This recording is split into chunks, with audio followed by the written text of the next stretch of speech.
Porção semanal Hukat, Torá, página 446. Números, capítulo 19. Falou o Eterno a Moisés e a Arão, dizendo: Este é o estatuto da lei que ordenou o Eterno, dizendo: Fala aos filhos de Israel, para que tomem em teu nome uma vaca vermelha, perfeita, na qual não haja defeito, e que ainda não tenha levado jugo. E a dareis a Elazar, o sacerdote, e este a tirará fora do acampamento, e a degolarão diante dele. Tomará Elazar, o sacerdote, de seu sangue com seu dedo indicador, e aspergirá para a frente, na direção da entrada da tenda da reunião, do seu sangue 7 vezes, e a vaca será queimada perante seus olhos. O seu couro, a sua carne e o seu sangue, com o seu excremento, serão queimados. E tomará o sacerdote um pau de cedro, hisopo e lã carmesim, e os jogará no meio do fogo em que arde a vaca. E lavará o sacerdote as suas roupas, e banhará sua carne na água, e depois entrará no acampamento. E impuro estará o sacerdote até a tarde. E aquele que a queimar, lavará suas roupas nas águas, e impuro estará até a tarde. E ajuntará um homem puro à cinza da vaca, e a porá fora do acampamento em lugar puro. E a congregação dos filhos de Israel aguardará por água purificadora. Para a purificação é ela. Lavará aquele que ajuntar as cinzas da vaca suas roupas, e impuro será até a tarde. E será para os filhos de Israel e para o prosélito que peregrinar entre eles, por estatuto perpétuo. Aquele que tocar em algum morto, todo cadáver de homem, impuro será 7 dias. Ele se purificará com ela no 3º dia, e do 7º dia será puro. E se não se purificar no 3º dia, no 7º dia não será puro. Todo aquele que tocar num morto, cadáver de homem que tiver morrido, e não se purificar, contamina o tabernáculo do Eterno, e aquela alma será banida de Israel, porque água de purificação não foi aspergida sobre ele, impuro será. A sua impureza ainda está nele. Esta é a lei do homem quando morrer na tenda. Todo aquele que entrar na tenda, e tudo que estiver na tenda será impuro 7 dias. Todo vaso de barro aberto que não tenha tampa ou coberta bem ajustada sobre ele será impuro. E todo aquele que sobre a face do campo tocar em alguém que for morto pela espada, ou em outro morto, ou em osso de homem, ou em sepultura, será impuro 7 dias. Tomarão para o impuro do pó da vaca queimada, e sobre ele porão água de nascente num vaso. Até aqui tá bom. Vamos ler aí a nota de rodapé, referente ao número 2, quando diz sobre a vaca vermelha, que diz assim, na página 447, o preceito da vaca inteiramente vermelha é uma lei denominada Huká, isto é, uma sentença de Deus, a qual devemos observar sem discussões, mesmo que não nos seja dado compreender as razões pelas quais foi instituída. Os preceitos de não acender fogo no Shabat, não vestir lã e linho juntos, não cozinhar o cabrito com o leite de sua mãe e muitos outros fazem parte dessa classe de lei. A água viva misturada com a cinza desta vaca tinha a faculdade de fazer tornar puros os impuros, e os homens puros que se ocupavam do processo da vaca ficavam impuros com seu contato, segundo o capítulo 19. Somente a Deus cabe esclarecer o estatuto da Pará Adumá, que é a vaca vermelha. Entretanto, este preceito estimulava a criação bovina, pois o nascimento de uma vaca inteiramente vermelha, 2 pelos pretos, tornavam-na imprópria ao sacrifício. É até hoje algo muito raro. Para quem a tinha, o seu preço valia uma fortuna. Poderemos nós, simples mortais, compreender as razões exigidas de nós pela Torá para observar suas prescrições? As diversas escolas da filosofia judaica tentaram, por intermédio de sistemas diferentes, responder a esta pergunta fundamental. Alguns negaram a existência de motivos concretos que nos levam ao cumprimento da lei da Torá. Só um raciocínio como Maimônides é capaz de insistir vigorosamente na tese de Tame HaMitzvot, razões das ordenações. Contudo, todos concordam que a prescrição da Pará Adumá, vaca vermelha, deve permanecer um mistério que Deus preferia esconder em vez de revelar. Para o judeu moderno, este fato é de relevância especial. Pertencemos a uma geração cujo conhecimento foi privilegiado, acreditando que tudo pode ser sabido e compreendido com tempo suficiente e a devida aplicação. Nós necessitamos da Pará Adumá para recordar os limites do nosso intelecto e as fronteiras da nossa compreensão. Perplexos e dominados pela realidade da nossa ignorância, aprendemos a sujeitar nossa presunção, submetendo-a à inteligência do Criador. O uso da kippá não serve para esquentar ou proteger a cabeça, mas sim como sinal de modéstia.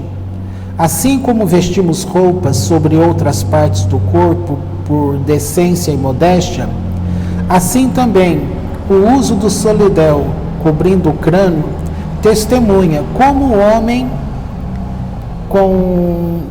que está pequenininho, Yarmuk, está ciente da limitação de suas faculdades intelectuais. Isso não quer dizer que devemos abandonar a busca do objetivo das mitzvot, mas precisamos sempre ter em mente que as razões atribuídas às nossas observações são somente tentativas e simples conjecturas. Pois bem, essa paraxá, ela vai apresentar de modo intrigante esse primeiro ponto da vaca vermelha. Isso daí, no nosso tempo, na época de evangélico, durante muitos anos, nunca se tinha ouvido falar sobre a vaca vermelha, porque nunca ninguém pregava, no meio evangélico não tinha esse costume. Aí um dia eu vi um pregador, aliás, alguém que veio me questionar, que foi numa igreja e ouviu uma pregação sobre a vaca vermelha, e eu confesso que eu nem sabia da explicação nenhuma a respeito disso. E claro que eles vão apontar do jeito de se falar para a tese sobre Jesus, essas coisas todas. A verdade é que não se conseguia explicar nada lá para aquela época.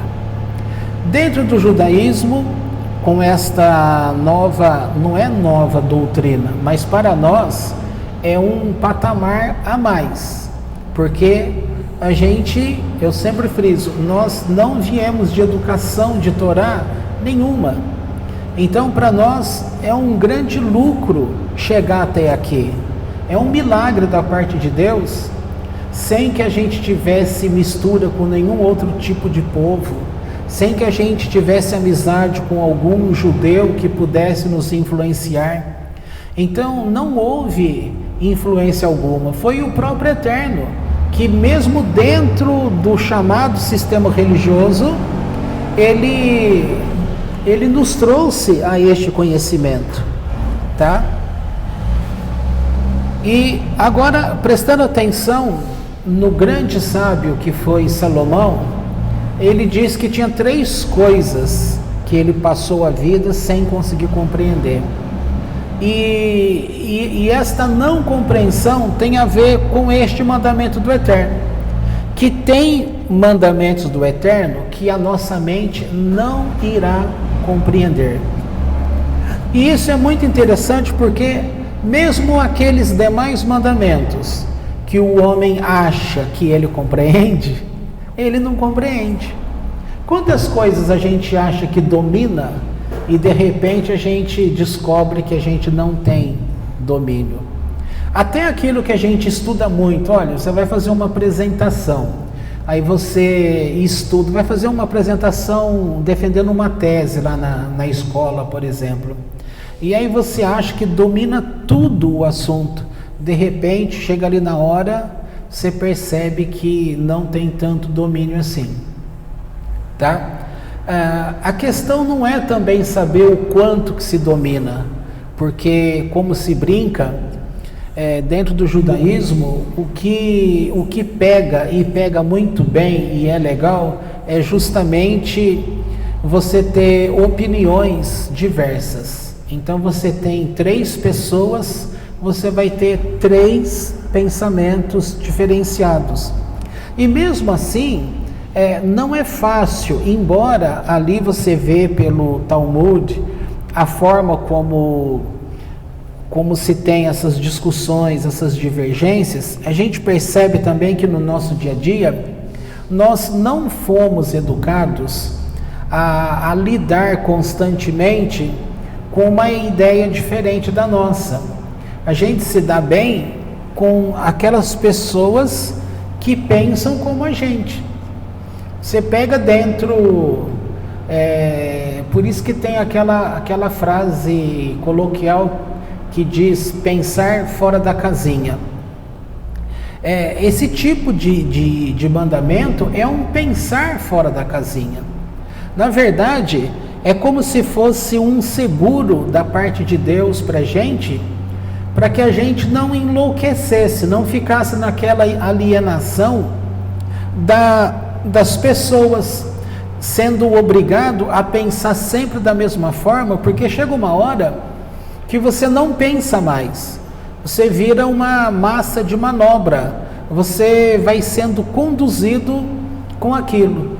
E o Eterno nunca quis que ninguém fosse seduzido a simplesmente como a uma manada fosse conduzido por alguém. Ele quer que a gente pense.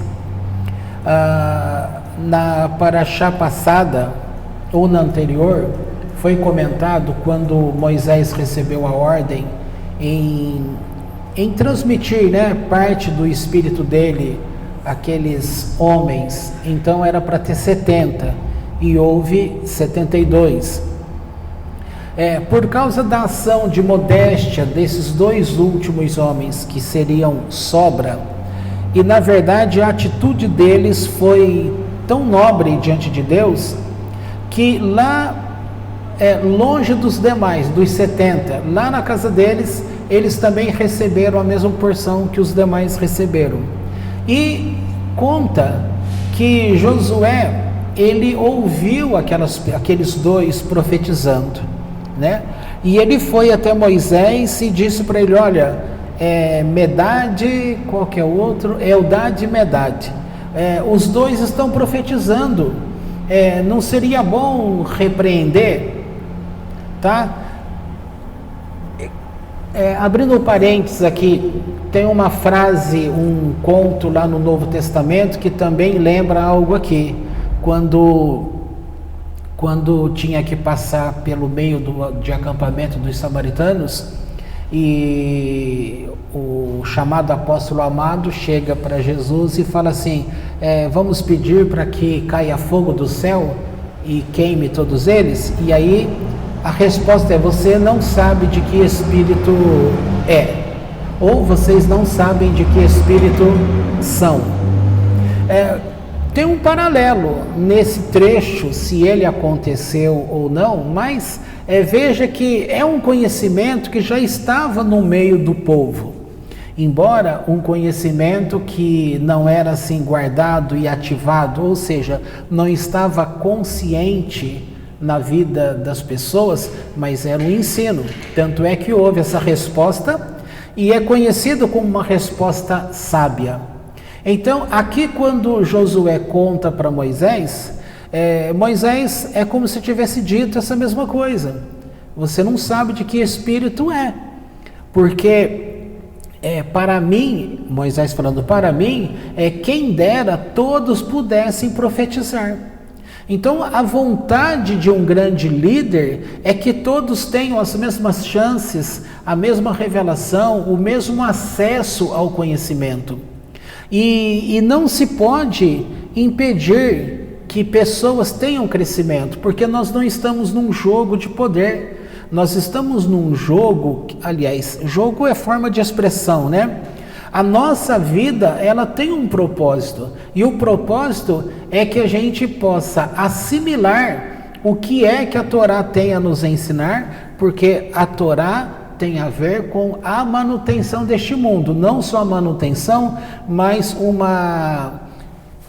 uma restauração das coisas deste mundo. E todos nós que aqui estamos fazemos parte desse crescimento para o mundo.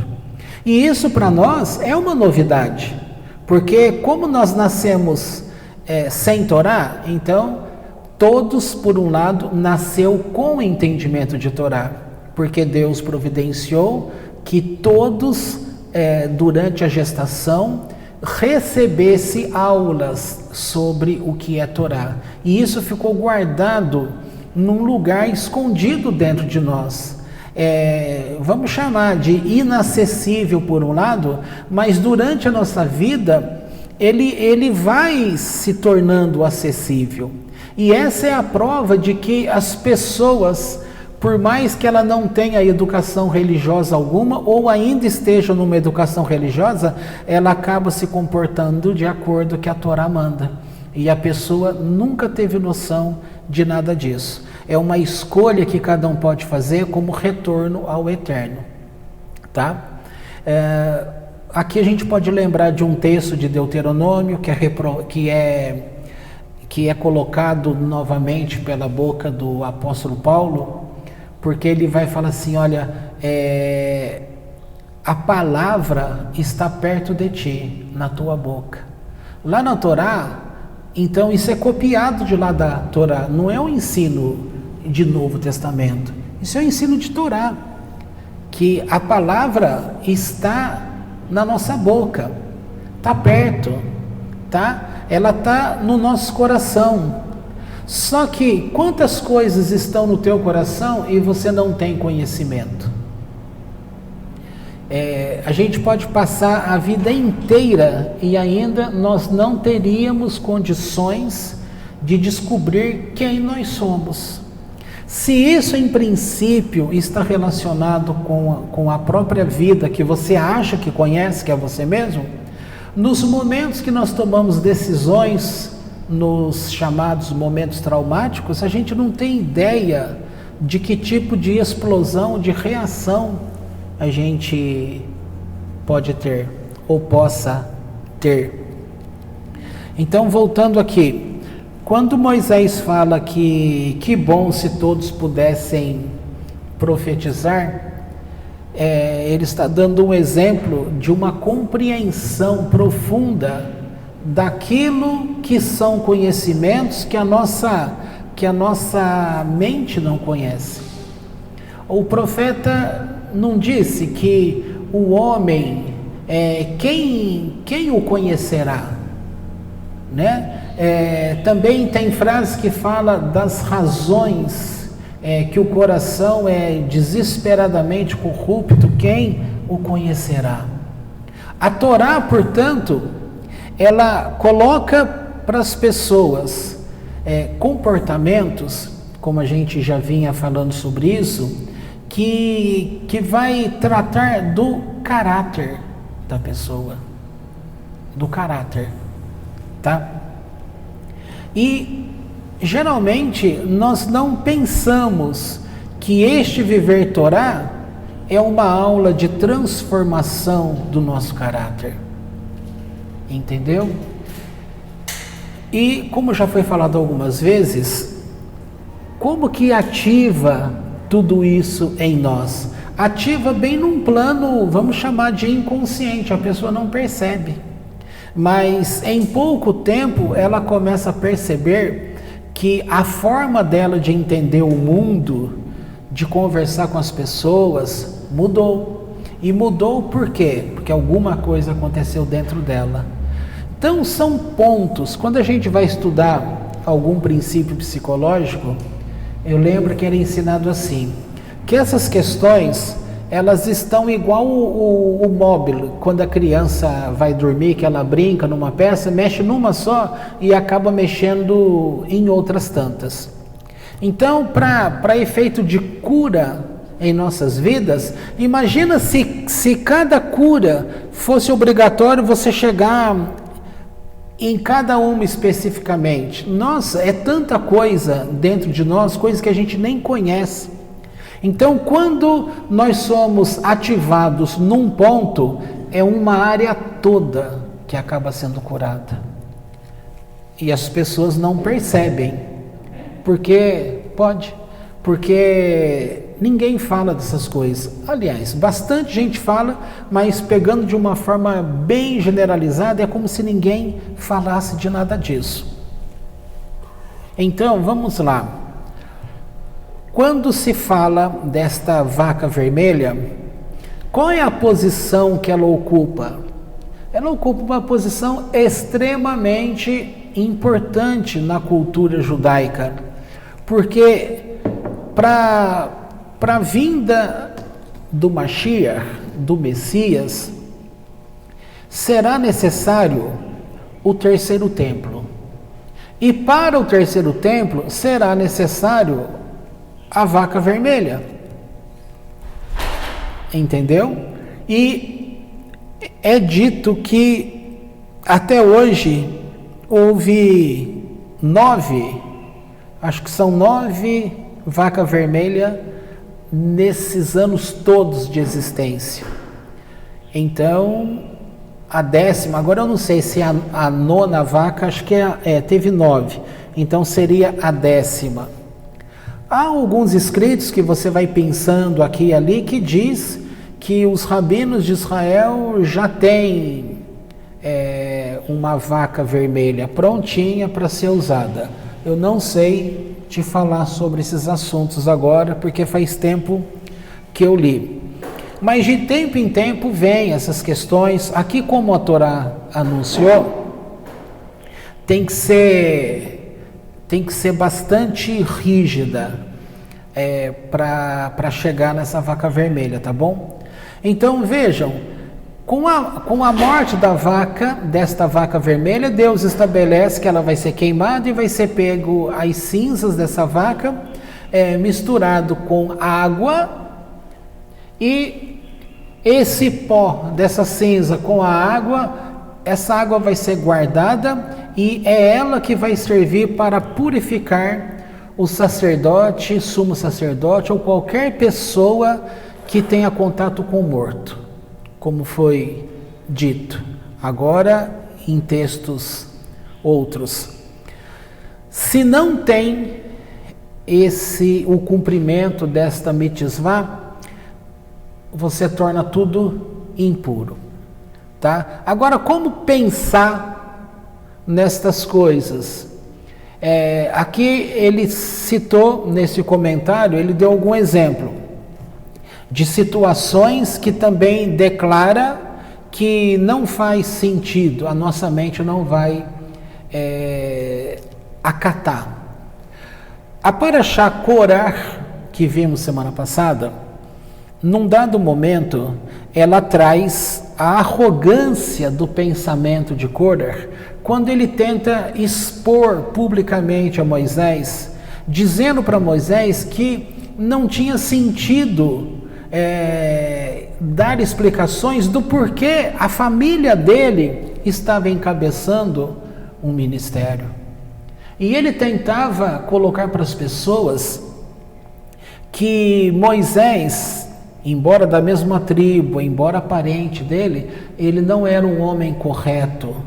Então ele tentou insuflar no meio do povo aquela rebeldia, dizendo: vejam só, gente, há um mandamento de que você tem que usar uma túnica azul, mas que tem que ter também aquele cordão com uma fitinha azul. Ora, se ele já é todo azul, precisa... Essa é a pergunta que ele tentava fazer para Moisés diante do povo, para colocar a pessoa em situação difícil, né? E tudo que ele perguntava, expondo diante de Moisés essa situação, era para expor diante do povo, dizendo o seguinte: é certo de que não foi Deus que falou estas coisas a Moisés, isso aí vem da cabeça dele.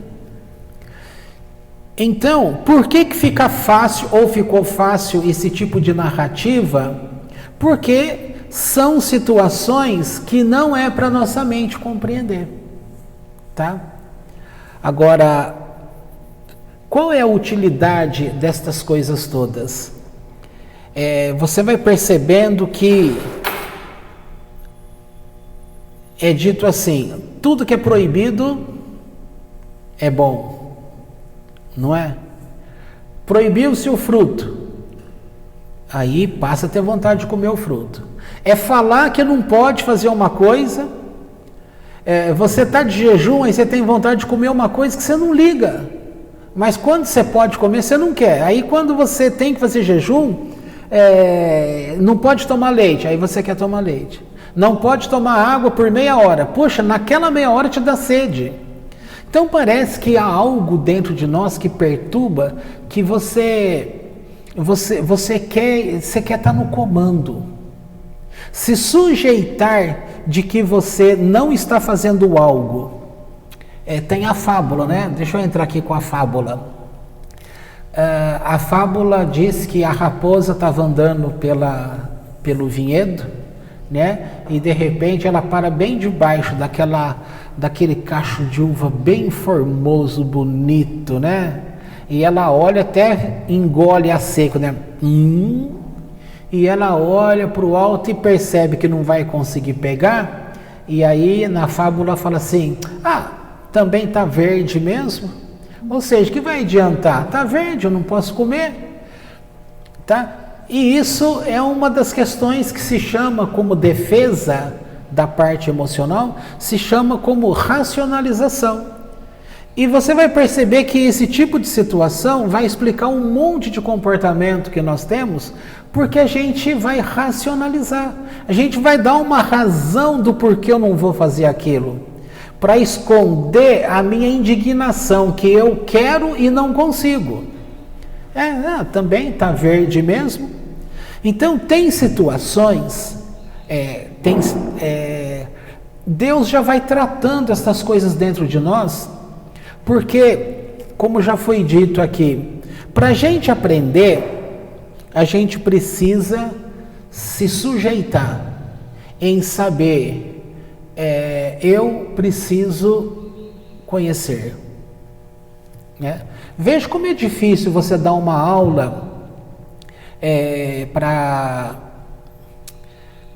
quem tem conhecimento reconhecidamente maior que o seu.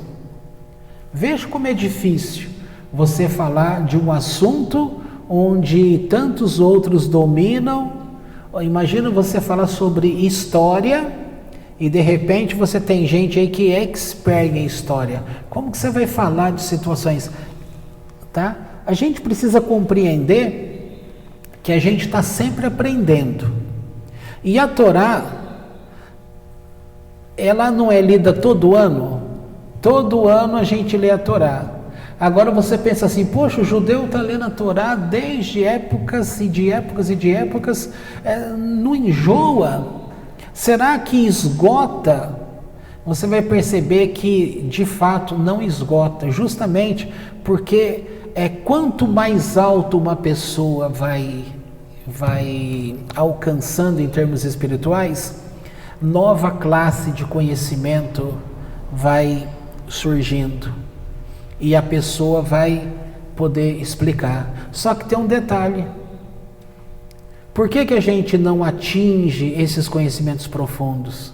Porque para atingir o conhecimento profundo você tem que ter um preparo, e as pessoas não são preparadas. Não é que não são, elas não querem estar preparadas, porque para você ter acesso a um conhecimento é igual uma plantação. Não basta simplesmente pegar uma semente qualquer e jogar em qualquer tipo de terra, não vai funcionar.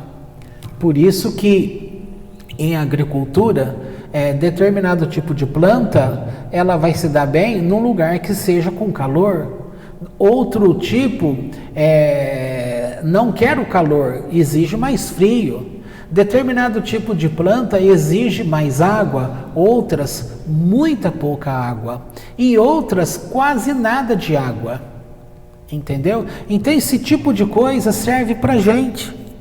Quando a gente vai ler uma paraxá desse tipo, é para a gente pensar: o que aconteceu com o nosso último ano? Será que a gente conseguiu ter acesso a algum tipo de comportamento, de padrão, que a gente conseguiu subir um degrau a mais, pelo menos? Será que a gente conseguiu lidar com pessoas que pensam diferentes, de forma diferente da gente? E por mais que a gente diga que sim, ainda é muito pouco. A gente pode falar de situações que você tenha vivido aí, que abriu um pouco a mente. Mas se acontecesse uma discussão aqui entre nós teríamos dificuldade. Porque no princípio cada um vai querer manter seu ponto de vista.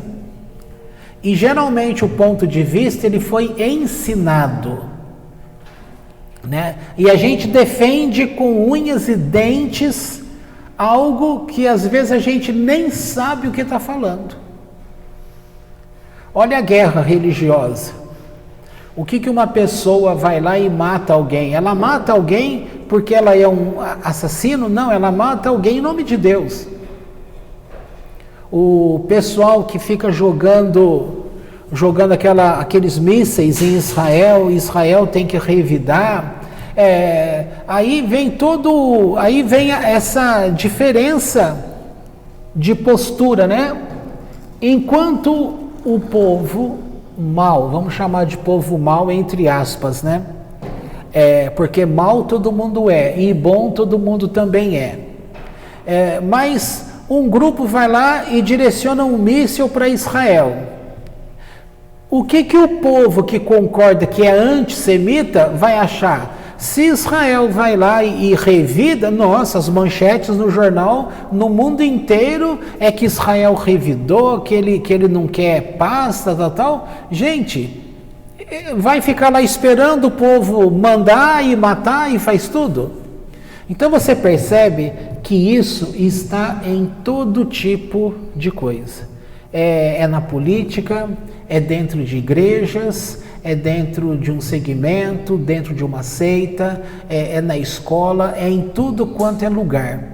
Há uma dificuldade, porque a gente é ensinado para representar uma linha de pensamento.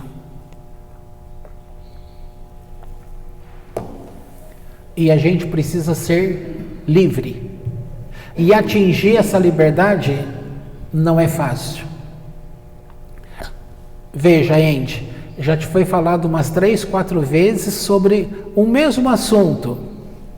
Para mim também foi falado um negócio num assunto e eu já sei aquilo, só que como que você vai mudar da noite para o dia aquela situação?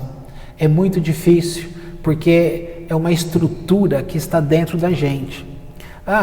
E o pior, ainda temos de levar em conta e se nós já tivemos outras vidas passadas? Lembrando que no judaísmo tem a questão da reencarnação, tá?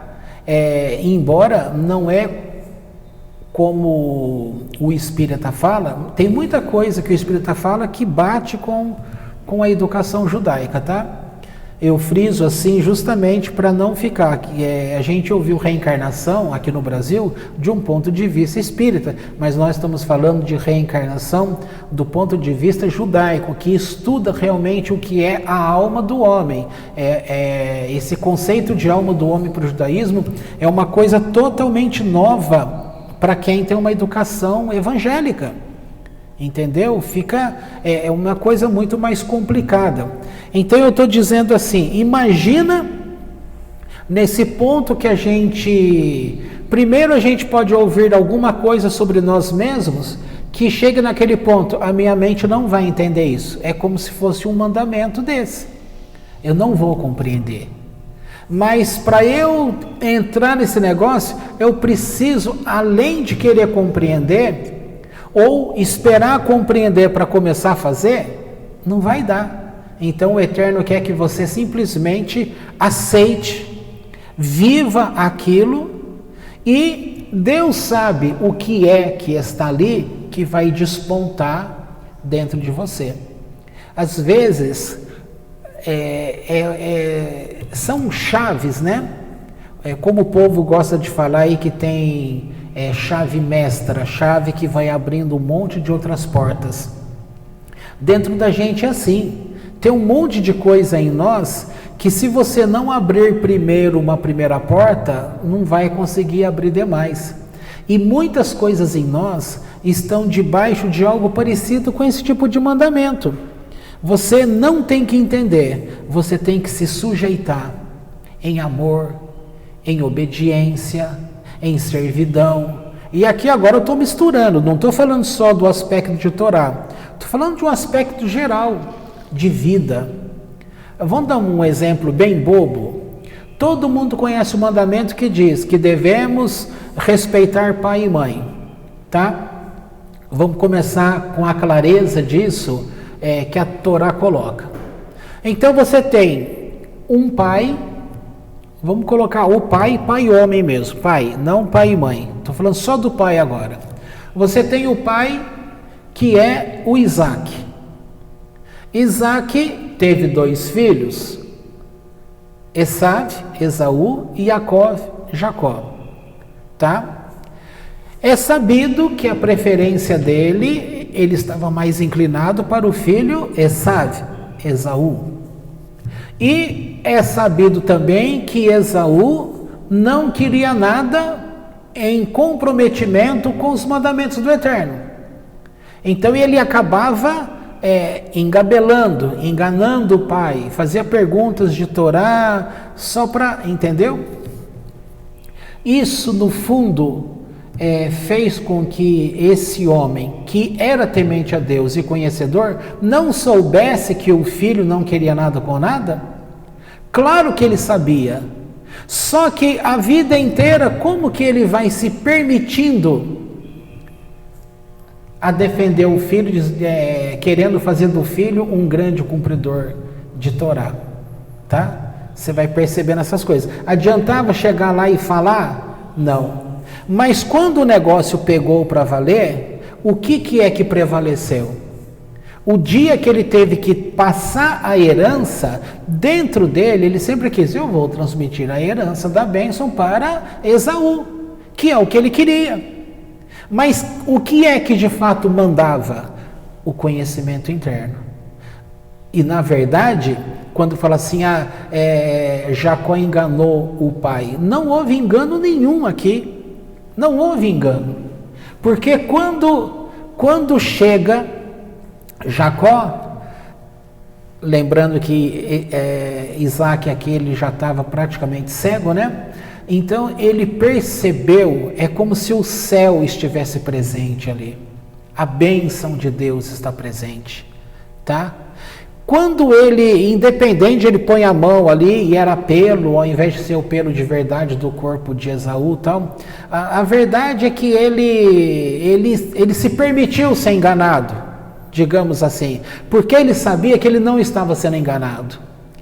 porque ele estava transmitindo a bênção para quem era de direito a bênção, entendeu?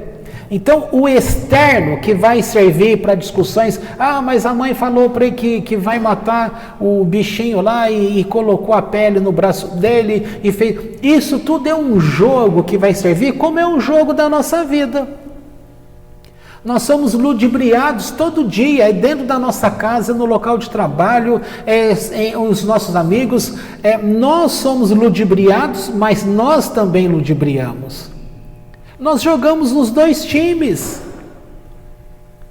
Então é assim, a vida vai fazendo isso. O que eu quis dizer aqui nessa questão, portanto, é que Jacó, ele lá na frente, quando ele foi embora, depois disso ele teve que fugir, todo mundo sabe, ficou muitos anos longe. Quando ele está voltando, nesse tempo todo ele ficou longe do pai. Se ele ficou longe do pai, ele não pôde servir ao pai. E se fizesse como racionalização, como a raposa, e falasse assim, mas também eu não fiquei com o meu pai, mas o que adiantaria se eu tivesse ficado lá? O meu pai não ia querer que eu ficasse, iria querer o outro mesmo, então tanto faz. Seria uma racionalização, tá? Mas quando ele está voltando, ele não pensa assim. Ele pensa justamente no sentido, olha, eu tenho medo de lutar contra o meu irmão, porque Deus pode pender para o lado do meu irmão. Aí alguém pode falar assim, mas como Deus vai pender para o lado do irmão, se ele não faz coisas boas e você fez? E aí a resposta que ele concede é assim, mas eu passei todos esses anos sem cumprir o mandamento, que é respeitar o meu pai.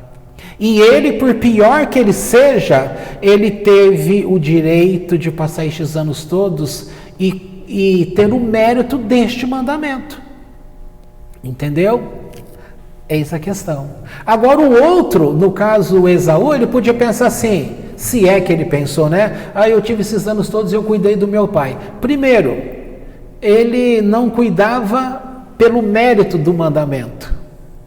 Ele cuidava por interesses. Então aqui já perde. Percebe a beleza da coisa, você não ficar julgando? Porque se você se preocupar com o julgamento, em querer saber cada pedacinho das coisas, você não chega a nada. Você vai limpando o teu caminho. Mas é assim que a gente faz o dia a dia nosso. Primeira coisa, a gente vai se justificando, ou seja, nós não temos culpa. Por que você sofre? Eu sofro porque o mundo é mau contra mim. Eu sofro porque o meu pai é ruim contra mim, a minha mãe é ruim contra mim, meu irmão, meu patrão, o meu colega de trabalho, os professores. Então, quer dizer, onde quer que você está ou esteja, no tempo e no espaço, você vai ser o bom. Você não tem culpa de nada, você é vítima. Agora o Eterno não quer que você pense assim, que você é vítima. Tem momento que você de fato é vítima, é verdade. Mas tem momento que você não é vítima, você é culpado. Tem momento que você não é culpado e também não é vítima. Sei lá o nome que vai dar a isso aí. Mas são situações diversas. E a Torá, ela entra para poder, com chave mestra, ela vai abrindo portas dentro da gente. E conforme a gente vai se permitindo e vai se reduzindo, vai se rebaixando, então eu preciso, nesse sentido, como a Torá fala, eu preciso me esvaziar, para eu ser cheio do conhecimento dos sábios, do conhecimento da Torá. Então eu não posso querer lutar contra aquilo que já está estabelecido. E assim vai. Então esse tipo de situação,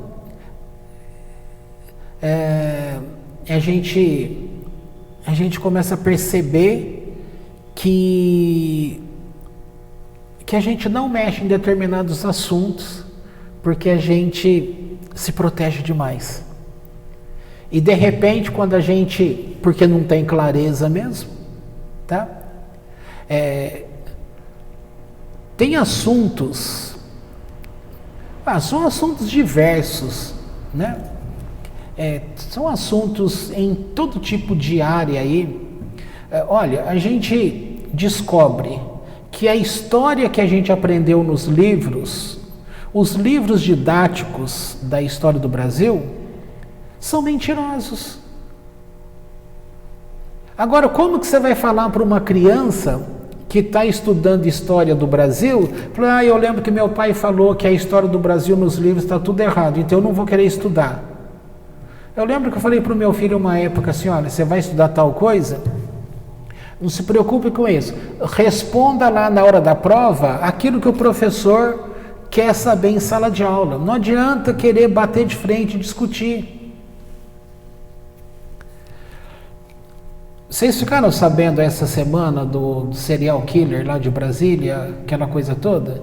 Eu vi uma reportagem ontem que tem um grupo aí que já está fazendo uma defesa desse cara, dizendo que ele é vítima, que ele é um coitado. Aí alguém foi lá e puxou o histórico daquele rapaz e está lá vários anos em que ele foi preso, né? Cada ano que mostrou que ele foi preso, está lá estupro, violência, homicídio. Aí passa lá para um outro ano, está lá tentativa de homicídio. Aí está lá um outro ano, estupro. É uma vítima da sociedade? 26, se eu não estou enganado. 26 condenações. 26, eu não tinha visto. Agora, esse tipo de coisa que está falando, você vê que é uma polarização de situações aqui no Brasil, porque é contra um determinado segmento do país. Então, o grupo majoritário aí, que é dono das informações, eles querem passar ideia, é bem isso que a gente está falando aqui. Então, as pessoas que entram para esse lado, elas são educadas naquilo, aí o povo não pensa. Ele é simplesmente conduzido, é um reprodutor de informação. E o ensino, se você perceber, a gente tem que tomar o cuidado, porque senão, o ensino de uma forma geral, ele também é um reprodutor de informação. Tem professor que ele é muito bom, mas se você faz uma pergunta muito diferente para ele, pronto. Você tirou ele daquela zona confortável que ele domina as fontes. Aí a pessoa não pensa. Na live que você fez ontem, fizeram uma pergunta lá para o rapaz que deu a impressão assim, poxa, e agora? O que ele vai falar? Né? Numa live assim, qual é o jeito fácil, ao invés de você falar assim, olha, eu não sei direito esse assunto? Porque tem situações que nós não sabemos. Mas a educação também diz assim, que se você fala para alguém que você não sabe o assunto, você perde credibilidade. Tá? Agora, se você tem a coragem de falar, eu não domino esse assunto, eu não sei, eu vou pesquisar, não era para você ter credibilidade? Quando aquelas filhas, as 5 moças, falaram para Moisés, olha, nós queremos a herança do nosso pai, assim, tal. Ora, Moisés não foi humilde para falar? Eu não sei o que responder. De sábado passa o carro do ovo, nesse horário, porque todo sábado acontece.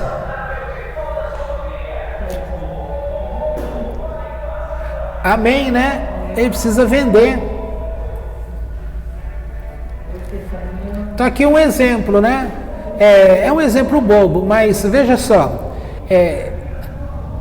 Se ele passa mais devagar ainda, demorando maior tempo, corre-se o risco da gente ficar irritado, dele estar atrapalhando o nosso momento. Só que aí, como você fala, poxa, deixa ele precisa vender. Quando a gente muda o ponto referencial para ele, a gente já não liga para o nosso incômodo. Primeiro, nós sabemos que vai passar. né? Se vai passar, para que eu vou ficar nervoso? Se vai acabar daqui a pouquinho. Então, mantém-se a calma. Por outro lado, eu preciso pensar, ele precisa vender. Se ele não... Porque conforme ele vai andando, ele vai incomodando todo mundo. Se todo mundo agir nessa questão pessoal, ninguém vai sair à rua para comprar. Aí, de repente, imagina, você está fazendo a tua comida lá, acaba teu gás. Quem que nunca reclamou da musiquinha alta do carro do gás? Mas na hora que o teu gás está acabando, ou ele acabou, o teu ouvido parece que ele faz assim, ó. Ele aumenta, porque você fica igual a orelha do cachorro, né? Se aumenta assim, para tentar escutar. Deixa eu ver se eu escuto aquela musiquinha. Porque... E aí a gente ainda fala, poxa, mas que bronca. Essa musiquinha está todo dia, toda hora. Na hora que eu preciso, ela não está. Então tem um momento que você quer ser aborrecido, porque ele vai te servir. E é assim que nós somos. É essas coisinhas bobas que a gente percebe. Coisas que nos irritam, e quando você presta atenção, mas peraí, isso daqui é uma bênção para o outro. E aí você... Não é verdade? Bom, mas que seja. Então aqui a gente conseguiu... sair um pouco daquilo que é o ensino tão somente da Torá. Não tem como sair do ensino da Torá, porque a Torá é uma prática de vida, e não somente a vida, nós que estamos aqui para aprender a Torá, é a vida de qualquer pessoa, tá? Agora, quando a gente consegue compreender, tirando do ponto que fique somente no sentido religioso, de você querer entender somente que, olha, você tem mandamento da vaca vermelha, o mandamento chatnes, que é o leite misturado, que linha misturado, e não sei mais o que, não sei mais o que. Quando você fica somente nesse padrão assim, você fica preso dentro de um sistema religioso, você fica engessado, duro. Mas quando você consegue perceber dentro do sistema religioso mesmo, você consegue se soltar dessas amarras, você atinge um conhecimento e você se torna livre. Por isso que no Pirkei Avot está escrito que quando o aluno está pronto, o professor aparece, o mestre aparece. A questão é, quando é que nós estamos prontos? Tem situações interessantes aí que a gente compra livro e o livro fica lá, ó. Às vezes passa lá 10, 15, 20 anos. Aí você fala assim, poxa, já tentei ler esse livro várias vezes e não vai, não consigo entender. Aí acontece algo na tua vida que de repente você vai lá e pega aquele livro e fica tudo explicado. Essa semana... eu vim de uma igreja em que havia um sistema lá nela que é chamado assim, ó, consulta a palavra. E o que é a consulta a palavra? A palavra e a Bíblia. Quando você queria alguma coisa, você fazia uma oração e falava assim, Deus, eu preciso ir viajar. Aí você está lá com a tua Bíblia na mão.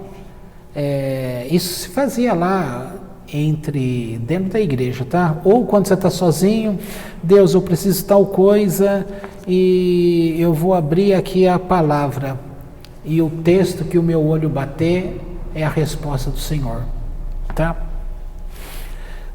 Então, enquanto você está dentro de um sistema desse, você aprova. Depois que saiu, a gente começa a perceber situações que fica complicado. Primeiro e quando chega num ponto que você não sabe interpretar um texto, porque você tem que conhecer a história, você bateu o olho ali, o que é mesmo? Aí falou assim, Deus, não funcionou, vamos fazer de novo isso aqui não. Aí você vai, até dar o ponto que você entenda, ou até dar o ponto que a resposta venha o que você quer. Entendeu? Não, eu consultei e Deus mandou. Mandou mesmo? Mandou, é verdade, mas é racionalização. Porque você trabalhou até que aquilo chegasse. Agora, de um ponto de vista, tem variadas coisas que poderia ser superior a isso, a uma consulta. Há meios de você estar conectado com Deus que você pode ter essa consulta sem passar por isso, tá? Aí passa-se o tempo. Por isso que eu estou falando isso para a gente ver a questão da crítica, né? Passou, eu fiz a crítica, abandonei isso, tal. Agora tem um sistema no judaísmo que praticamente é isso, que é usado pelo Rebbe. Então é assim, chamado lá Cartas do Rebbe. Então o que o rabino faz? Porque quando tinha o Rebbe vivo, as pessoas faziam a pergunta, consultavam. Mas depois que ele morreu, continuam consultando o Rebbe. Agora como? A pessoa faz um pedido ou faz a pergunta num papel e coloca dentro, no caso, das cartas do Rebbe. E coloca lá. E aonde colocou, a pessoa vai ler, naquela página lá vai estar a resposta. E aí, vendo isso daí essa semana, tinha uma pergunta assim. Como fica essa situação de se consultar ao Rebbe? Pode? Tem alguma coisa em invocar mortos? A pessoa estava querendo saber. Claro que não tem nada de invocação de morto aqui, tá? Mas o que foi interessante é que, acho que é um rabino, naquela época lá agora estou confundindo aqui o texto. Eu sei que ele precisava saber do nome, como é que é?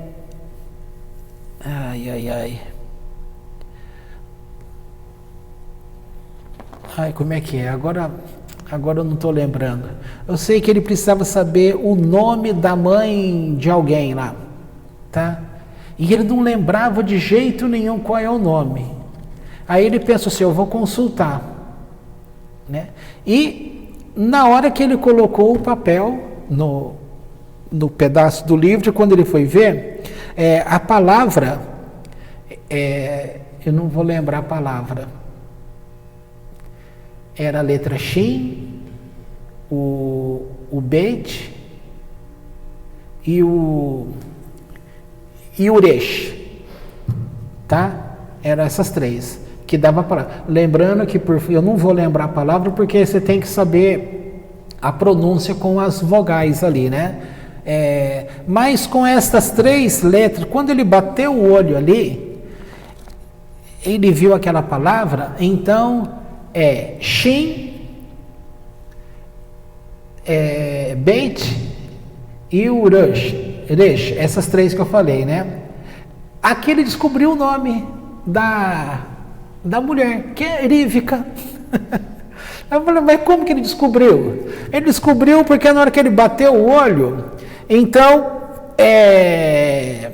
Shineur, então ele viu lá Shin, primeira lei de Shineur,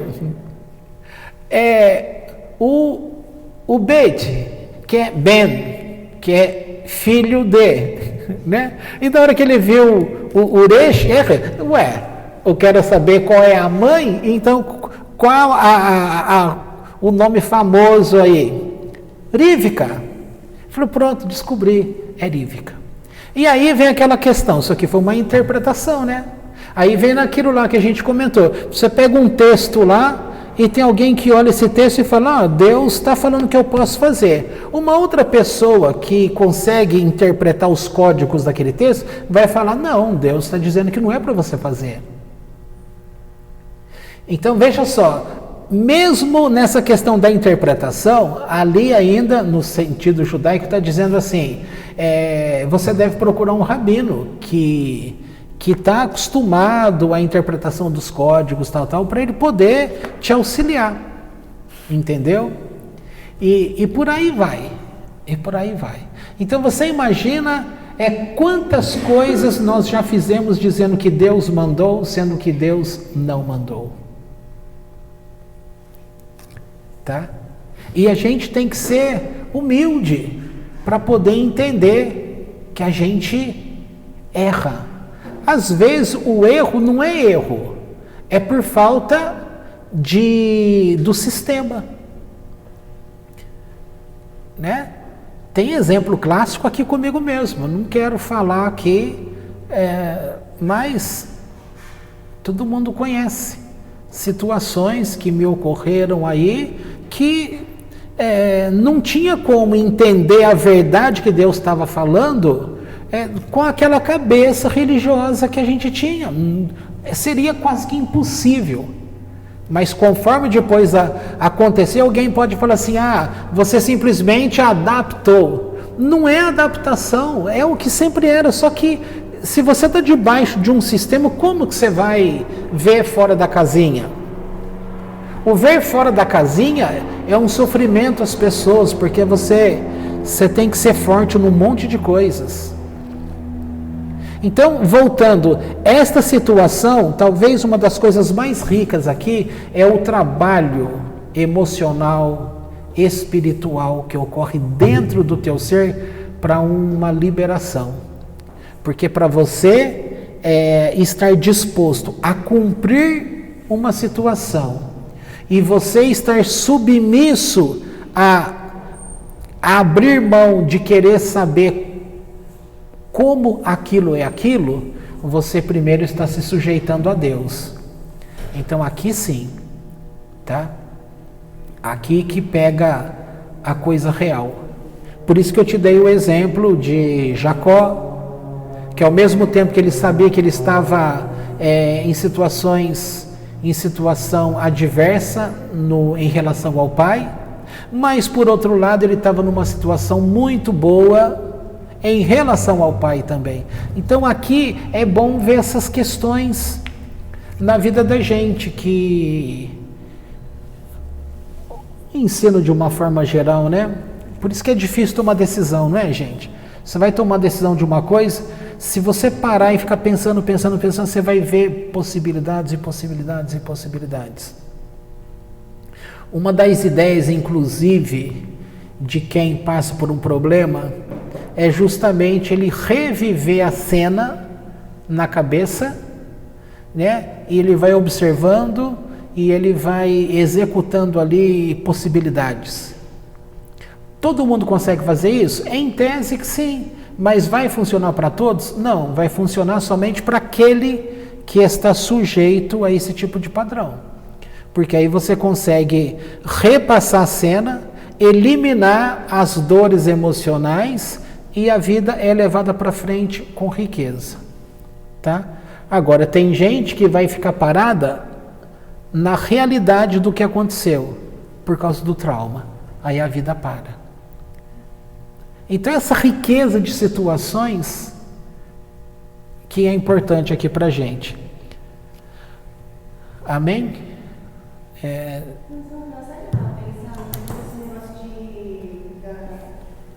Das pessoas que estudam, cada ano repete a Torá, etc. Por que não fica cansativo? Eu acho que não fica cansativa para a pessoa que se predispõe, e aí vai acontecendo uma consciência. As pessoas vão se tornando conscientes, ela começa a evoluir esses pensamentos, e aí começa a vir os insights que vão acontecendo, e eles vão lá amadurecendo. E aí sim, por isso que consegue galgar alguma coisa. Agora, quando não acontece isso, toda pessoa deixa passar ano a ano estagnado. Eu entendi da forma que eles estavam falando. Então, e isso é uma das coisas, né? É uma das explicações. Quando se fala assim, se Salomão escreveu 3.000 provérbios, daí significa que Se um homem escreve 3.000 provérbios, então para cada versículo da Torá, pode-se ter no mínimo 3.000 interpretações. E quando a gente pensa assim, poxa, mas se há 3.000 interpretações mais, né? Em cada um dos versículos da Torá, da Bíblia, ninguém vai entender a Bíblia, ou seja, ou então tudo é permitido, tudo não é permitido, tudo é simples, tudo é confuso. Está vendo outra coisa aí? Não é conhecido aquela discussão dos sábios, que aqui falou sobre um objeto estar puro ou não, né?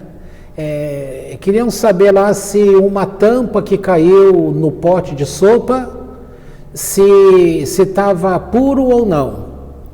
E aí eles discutem, e o que não houve entre eles, embora se sabia que tem a divergência. Aconteceu daquele dia de que ninguém estava abrindo mão do seu ponto de vista. Então, o Rabi Eliezer, eu sempre confundo se é Eliezer ou Elazar, tá? Ele fala, não, eu estou certo. Aí o outro fala, não, você está errado.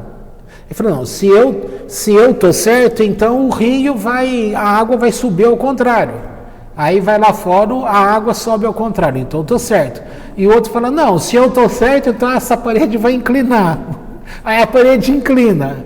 Então foi uma sucessão pensa numa magia, né? Que a nossa mente você fica imaginando assim, parece que é competição de bruxo, para ver quem tem mais poder, quem tem mais astúcia, quem tem isso, tem mais aquilo. Resultado, quem saiu ganhando de tudo isso? Todo mundo saiu perdendo, porque todos tiveram uma morte dolorosa, todos eles, por causa dessa batalha. E chega num ponto dizendo assim, olha, Deus está do meu lado. Se Deus está do meu lado, então eu estou certo. Aí o outro vem e fala, não basta Deus estar do seu lado, porque Deus nos deu pela Torá um poder que está acima da palavra dele. Quando em colegiado a gente determina algo, tem um poder. Quer dizer, olhando para essas coisas, veja só, se a cabeça da gente não está preparada para os pensamentos, como que vai encaixando as coisas, você lê um trecho desse que eu estou te falando e pensa assim, mas como? Como que Deus sabe que está errado e Ele permite?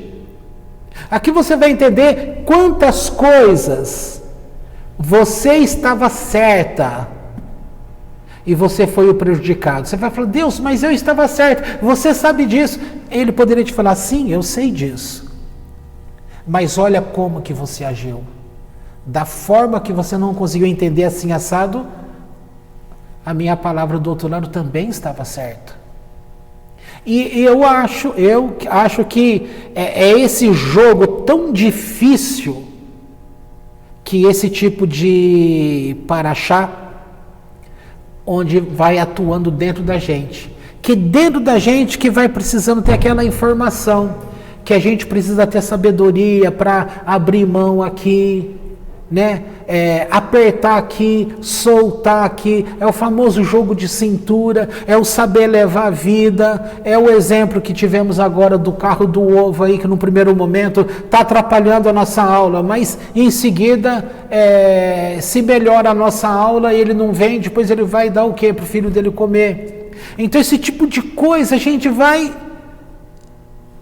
e aqui que é importante, por isso vem aquela situação, quando acontece uma discussão, né? Na igreja acontecia muito isso. Uma família lá estava brigada lá com o pastor, vamos dizer assim para ficar fácil entender. Aí toda pregação daquele homem, aquela família achava que ele estava falando contra ela. E aí eu ouvia e falei assim, gente, vocês estão loucos. A pessoa está falando dentro desse contexto aqui, não tem nada a ver com vocês. E é por isso que a gente sempre está achando que um está dando toque para o outro. Aí se eu falo de um assunto aqui e eu conversei algo com alguém sobre tal coisa, aí eu tenho que falar assim, não estou falando para fulano não. É simplesmente um assunto. Então é assim, a gente fica muito melindroso com as coisas, tem medo de falar. Gente, sejam livres. A gente tem que ser livre. Senão daqui a pouco a gente não faz pergunta mais, né? A gente vai ter dificuldade com um monte de coisa. Um monte de coisa. E assim vai. Entendeu? Tem mais perguntas?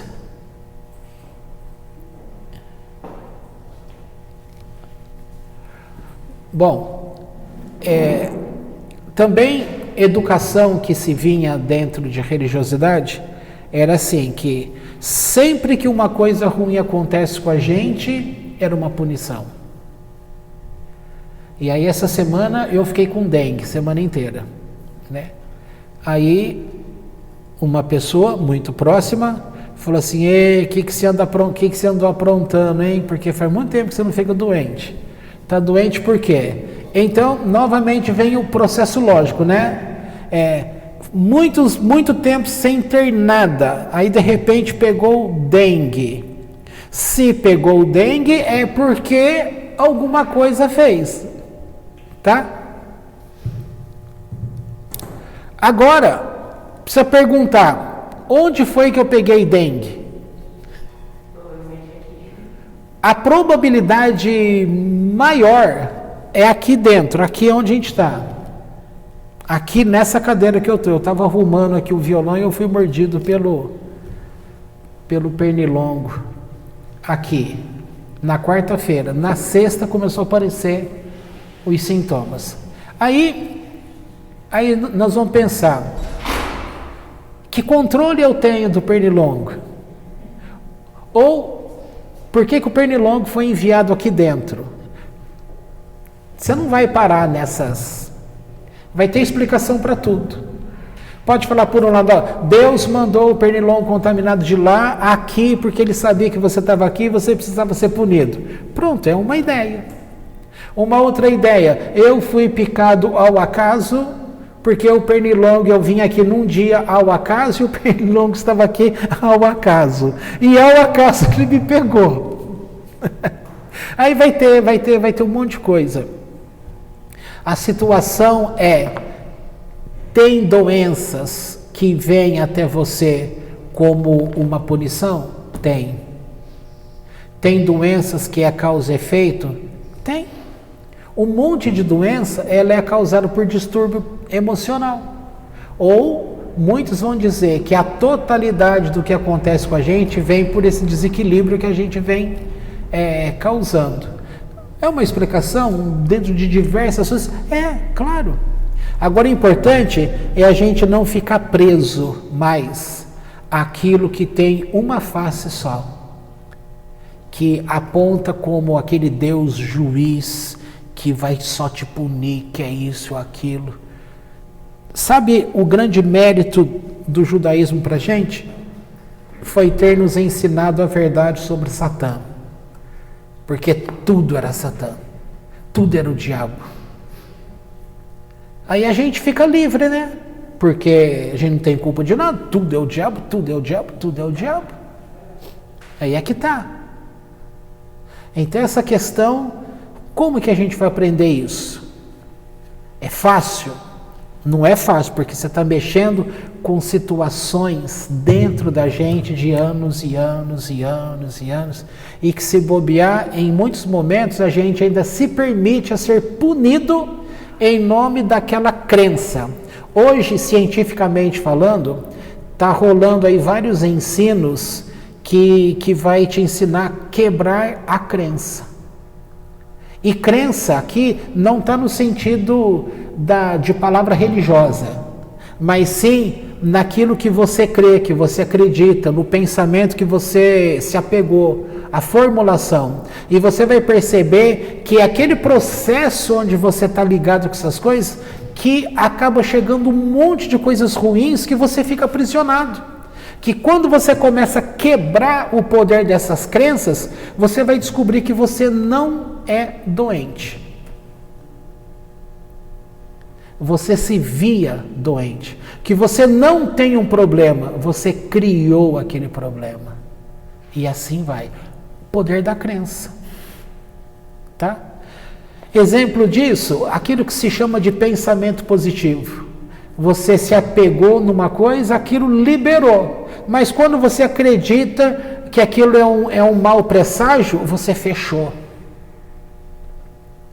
Olha os pensamentos supersticiosos. Eu não passo debaixo da escada, senão vai acontecer alguma coisa ruim. Pronto, você já determinou. Se você passou debaixo da escada, vai acontecer precisa acontecer para que aquilo... De colocar o mesmo tipo de roupa, de usar cor, de usar isso, aquilo. Pensamentos supersticiosos, né? Então essa questão da crença ela é muito importante. E pensando na crença religiosa, ela é extremamente importante também. Que é como a gente está falando. A gente fica livre de entender, consulta a palavra é uma coisa.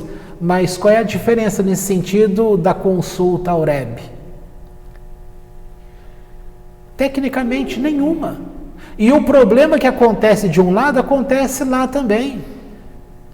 Então, o exemplo que eu dei hoje aí, as 3 letrinhas, ele foi sábio.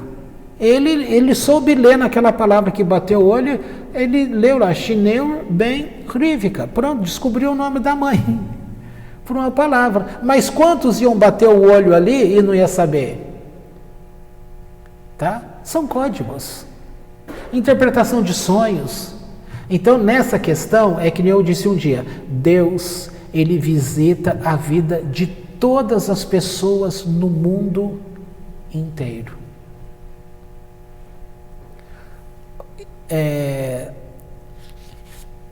Eu vi um filminho aí, eu tinha assistido um filme da metade para frente, e aí essa semana eu consegui pegar ele um pouco antes daquilo que eu tinha visto. Aí o filme chama Juntos Novamente, para sempre, alguma coisa assim, né? Vou contar. É um roqueiro, tá? E a irmã dele, os dois eram muito assim. E eles tinham uma banda. Só que esse rapaz morre, tá? E de repente, essa menina que estava paralisada emocionalmente com a morte do irmão, ela vê num menininho de 12 anos de idade, que acabou ficando com a guitarra do irmão dela, ela começou a achar que esse menino era a reencarnação do irmão, que o irmão reencarnou para poder ficar com ela. E o pessoal da banda, ninguém acreditava nisso, tal, e naquilo para ela era, por isso o nome do filme, né? Que ele veio para ficar junto com ela de novo. E aí você vai vendo, tal, o menino até acaba ficando sabendo lá que ele ainda fala para ela, você está achando que eu sou a reencarnação do teu irmão, né? E só que no finalzinho do filme, ela descobre que o menino que, quando nasceu, o pai dele tinha morrido. Só que o pai dele que morreu foi o causador do acidente que matou o irmão dela. Então, a morte foi no mesmo dia, um causou o outro. E aí ela entendeu que realmente aquele espírito do irmão dela saiu dali e entrou na barriga da mamãe, que estava grávida, que logo depois teve o filho.